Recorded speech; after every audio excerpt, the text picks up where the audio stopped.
ಏನೂ ಮಾಡೋಕ್ಕಾಗಲ್ಲ. ಈಟ್ ಆ ಕಡೆನೇ ಗುಡ್ ಕಡೆ ಇದ್ದರೂ ಕೂಡ ಲಿಟಿಗೇಷನ್ ತಂದು ಕೊಟ್ಬಿಡ್ತಕ್ಕಂಥದ್ದು ತೋರಿಸುತ್ತೆ.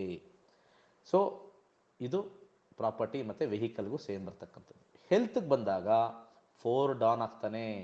ಹೆಲ್ತ್ಗೆ 4 ಡಾನು, ಆದರೆ ನ್ಯೂಟ್ರಲ್ ಅಥವಾ ಜನರಲ್ ಪಬ್ಲಿಕ್ 6. 11 ಇದ್ದರೆ 6, 11 ಕಡೆ ಹೋಗ್ತಾನೆ. 11 ಇಲ್ಲ ಬರೀ 4 ಇದೆ ಅಂದರೆ 6 ಕೆಟ್ಟದ ಕಡೆ ಬರ್ತಾನೆ. 4 ಇಲ್ಲ ಅಂದಾಗ ಬರೀ 11 ಇದೆ ಅಂದಾಗ 6, 1, 8, 10, 12 ಎಲ್ಲ ಒಳ್ಳೆ ಕಡೆ ಬರುತ್ತೆ. 4 ಇಲ್ಲೇ ಇಲ್ಲ ಬರೀ 11 ಇದ್ದಾಗ. 11 ಇಲ್ಲ ಬರೀ 4 ಇದೆ ಅಂದರೆ 6, 1, 4, 8, 10, 12 ಯಾವುದಿದೆ 1, 8, 10, 12 ವಿತ್ 6 ಎಲ್ಲ ಕೂಡ ಡಾನ್ ಕಡೆ ಬರುತ್ತೆ. ಇಬ್ಬರೂ ಇಲ್ಲ ಅಂದಾಗ 6 ಒಳ್ಳೆ ಕಡೆ ಇರುತ್ತೆ. ಆಗ 1, 8, 10, 12 ಸ್ವಲ್ಪ ಬ್ಯಾಡ್ ಕಡೆ ಇರುತ್ತೆ. 4 and 11 ಇಲ್ಲದೆ ಇದ್ದಾಗ 6, 11 ಕಡೆ ಹೋಗುತ್ತೆ. 1, 8, 10, 12 ಬ್ಯಾಡ್ ಕಡೆ ಹೋಗುತ್ತೆ. ಅಂದರೆ ಗುಡ್ಡು ಇದೆ ಬ್ಯಾಡು ಇದೆ ಅಂತ ಅರ್ಥ.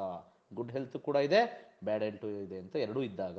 ಬರೀ ಬ್ಯಾಡ್ ಇದ್ದರೆ ಮೋರ್ ಬ್ಯಾಡ್ ಹೆಲ್ತ್. 4 ಒಂಥರ long term disease are incurable disease, ಎರಡಕ್ಕೂ 4 ಕಾರಕ.